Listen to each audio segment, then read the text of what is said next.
Hi, everybody. Hello, I'm Ryan. I'm Bethany. And we are Ryan and Bethany Board Game Reviews. And today we have something special for you, but before we give you our special video, a top 10 list, we just want to remind you to click subscribe and hit that notification bell. We do a lot of reviews, we do some skits, we do top 10 lists, and eventually, once we hit 3,000, we're going to do our top 100 games of all time. So you want to make sure, it is coming up, you want to make sure to subscribe it so you can be with us for part of that journey. Now, we're going to do a top 10 list. When we came back from Gen Con, we have all these things that we're super excited about, and we mentioned just a few games that we're really excited to talk to you about, but we decided that we wanted to do a top 10 list of the games in our review pile that we are the most excited to get to play, to get to talk to you about.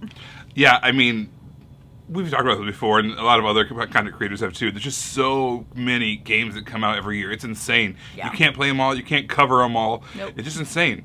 But that being said, we've gone through literally 600 or 700 games in our review catalog at this point. We've covered a lot of games. We know what we're excited about. We know what's our kind of ones that this is going to be fun, but it's probably not going to last a long time, or whatever the case is. This current batch, even beyond what's in our list that we're going to talk about today, is the best lineup we've ever had. We have a very strict, this has nothing to do with our review, but we have a very strict one in, one out policy. So if we're adding a game to our collection, it means we are going to get rid of something. And I'm like really nervous about the next couple of months. We're going to have to get rid of some good games because we're getting in some great games. It's going to be very, very challenging. But let's just kick it off right away. I'm going to start, ladies first, number 10. This is Harvest. I remember we got to play a demo of it at last year at Gen Con. 2023. Yes. And this looks sweet and cozy, but like really thinky. Like you're going to be drinking a cup of tea while you're solving a serious math problem at the same time. That is the vibe of this game, and I am really looking forward to playing that, even playing it with our eldest. I think that she's absolutely going to dig this game because she'll be all about, the components and the characters and stuff, but also all about the gameplay as she tries to She's liking those mid to mid-heavy Euros. That's where she loves to live, and this is that with, well, maybe not mid-heavy, but like mid with all that character stuff. Oh, she's gonna love it. Oh my gosh, she's just gonna try to destroy me the whole time. That's her new objective when we play games as a family. So all right, my number 9, or our number 9, is we're talking about Stone Spire Architects. This is from Thunderworks Games. If you're familiar with Cartographers, Role Player, those kinds of games, is in that same universe. But basically, if you're familiar with like Greek mythology, like there's that that labyrinth with a minotaur inside of it and like the whole string trying to get out. That's like the kind of the background of this game, I guess. But you are the minotaurs, and you are building this labyrinth that you have to make everybody go through or whatever. So that's the theme of this game. It sounds like it's going to be really something I like, kind of a spatial reasoning game mixed with kind of that pathfinding or whatever. I think it's going to be a game that I'm really going to enjoy. So I'm really looking forward to Stone Spire Architects. All right, our number 8 is Catmint Game, and this game just looks absolutely hilarious.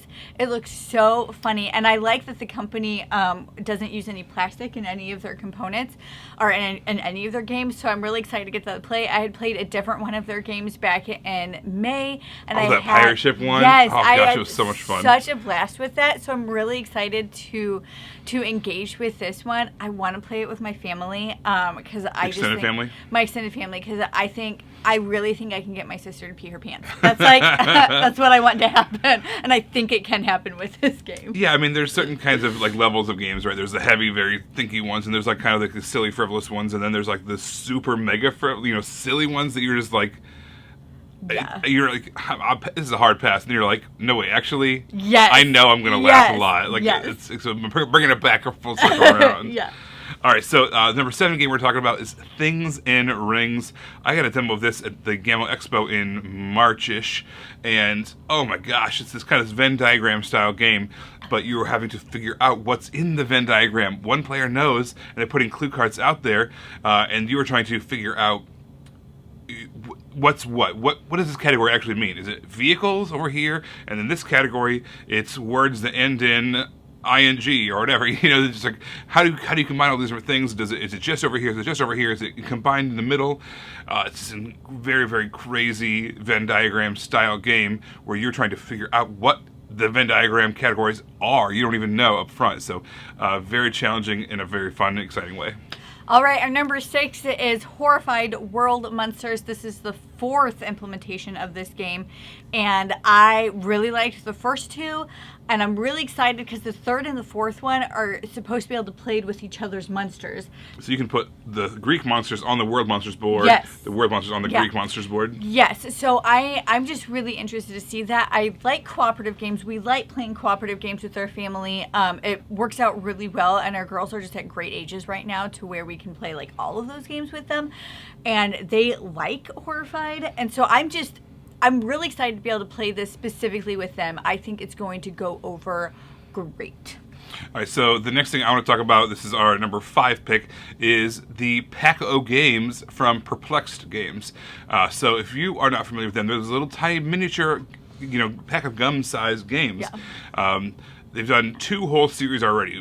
Boxes, packages of 8 games. You can buy individually or buy the whole season or set all together. So this is now the 3rd set just got released, and so we've got a whole bunch of different games. They blow my mind. Chris Handy, who's the owner of Perplex as well as the designer of all these games, is able to come up with fully fleshed out, really fun, interesting games in this pack of gum size container. Yeah. And not just like, it's not just like a one-hit wonder, like, okay, I did one. Cool. No, consistently making cool new games using all different mechanisms from all of our board gaming, whether it's social deduction or area control or path connecting or racing or whatever it is, pick up and deliver. All these games have some crazy mechanism, or maybe, but usually just kind of one boiled down mechanism in these small little box games. So I'm very excited about that. And if you don't follow us on any of the social media channels yet, I recommend you do, because when we do this, I think our strategy is going to be kind of doing a lot of short content for each one of them individually, and then kind of reviewing the set overall here on YouTube. But be sure to follow us on TikTok and on Instagram for those shorter real style reviews that we're going to do with each of the individual games. That's going to be coming up, and I am very excited. I love these games. I think it is interesting how people can become more creative when you put a restraint on them. It's like a really, I don't know why that works, but you offer a little bit of restraint now, some people can like do greater things. I don't get it. This is literally one of them. This is how big it is. Yeah, And it's a full game. It's crazy. Full game. All right, our number 4 is Gnome Hollow, and I know a lot of people have already played this. A lot of people have already reviewed this, so I think I'm just a little bit envious of all those people to see all these pictures coming out and be like, it's on my review list. I just haven't gotten to it yet. Okay, just cut it out, people. Let me get to it, and then you can also keep talking about it. Not like a spoiler thing. I've just seen all of the content already come out there, and I want to like put my content out there. So I'm just really excited about Gnome Hollow. I really like that the op is able to get into like more strategy games. I feel like I've been pretty impressed with them over the past couple of years as they're going into this market. They've done a fairly good job, so I'm looking forward to that. Yeah, if you've already played this one, let us know in the comments what you think of it. In fact, any of these games. If you've played any of these games or excited about them, let us know in the comments below so we can kind of like be excited with you, because we're already pretty excited. Yeah. All right, so the next thing we're going to talk about, this is Lorcana, this Disney's Lorcana, the CCG game, but that's not just what we're going to talk about.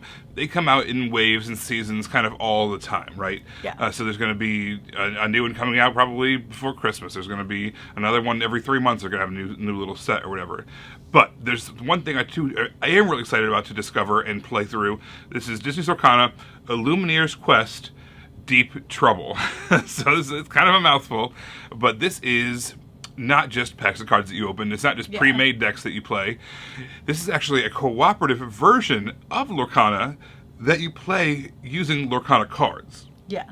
So you have an AI that you are going up against. It's Ursula. You're going up against, if you're fighting against Ursula, you play as a 1-player versus the AI, or a 2-player versus the AI cooperatively. And I just love it when a game can pivot like that. This has been primarily a 1 versus 1 game for our family. So when you can open that up to have it be a 2 versus 1, and we're playing against this AI that's really challenging or whatever, that's, when we can make decks that are do things in a new way, right? Maybe before we had a game that was all about attacking our opponent in this way. Well, maybe we have to tweak our deck now to be able to synergize well with someone else to be able to fight against Ursula. So it opens up all new deck ideas for me that I'm really excited to try. Need to crack that open soon so we can dive into that. All right, my number 2, or our number 2, which still just like surprises me. And if I could go into the past Bethany and explain this to her 3 years ago, she would have been like, nope, that's not a thing. But it is Sherlock Solitaire.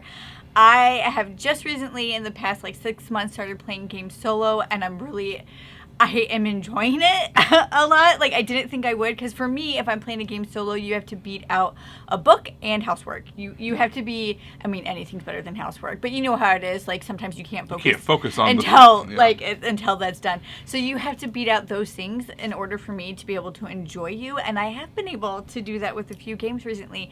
So I'm very excited about this. I like the theme. Obviously, Sherlock's just awesome. I like the theme, and I like that there's a solitaire game. You can play it 2-player, but I like that it's designed for that. And I wasn't even looking for this game. That's what's crazy. I wasn't even it wasn't even on my radar. It wasn't something that I was even interested in, and now it's I'm so excited to be able to play this game. And that is and you got me excited because I don't do the solo thing, but the game itself sounds really cool, and the fact that we can play 2-player versus the AI or whatever, the system, whatever it is, sounds pretty cool. Yeah. All right, so our number 1, the last game we want to talk about that we're excited about, and this is not, by the way, exhaustive. There's tons, even more games that we're excited about. Yeah. We had a hard time narrowing it down to 10. So the number 1 game that we're excited about, or at least I am, is Shipwrights of the North Sea Redux. Okay, so Shipwrights of the North Sea from Garfield Games has been out for a while now, so many of you may have already be familiar with that game, but there's this Redux that is brand new this year, and so I don't know a whole lot about it because you might think it's an expansion. It's not. You might think it's just a reprinting. It's not. What it is it's basically reimagining Shipwrights of the North Sea. It's replacing it, is the way they kind of explained it to us. So it's taking the things that you know and love about Shipwrights and kind of tweaking everything, making it better, making it more involved, making it whatever the case is. Yeah. So that way it's a better, newer version, but it's made to replace it. Yeah, but it's not like a second edition. It's it's confusing the fact that they named it the same thing, but it's not just a second edition. It's like a whole nother game that's also called that. I don't know, but I love Shipwrights of the North Sea, and this is going to be just an even better experience that I'm really anticipating. Everybody, that's our list. We want to hear from you, though. We want to know, what of these games are you looking forward to? Have you played any of them? Are there any other games that are coming out this year or have come out this year that you're super excited about? Let us know in the comments below. And as always, don't forget to subscribe and hit that notification bell so you can see all our stuff as it comes out, and you can always follow us in all of these places. Everybody, thanks for watching. We will see you next time. Bye. You guys, thanks for watching our shenanigans. As always, we appreciate it. Over here, if you follow this link, you're going to find a playlist we've handcrafted just for you because you watched this video. And if you check over here, this is a video that YouTube thinks you might like. So you can check that out if you want as well. All right, we appreciate it, guys. Thanks so much for watching, and we will see you next time. Bye.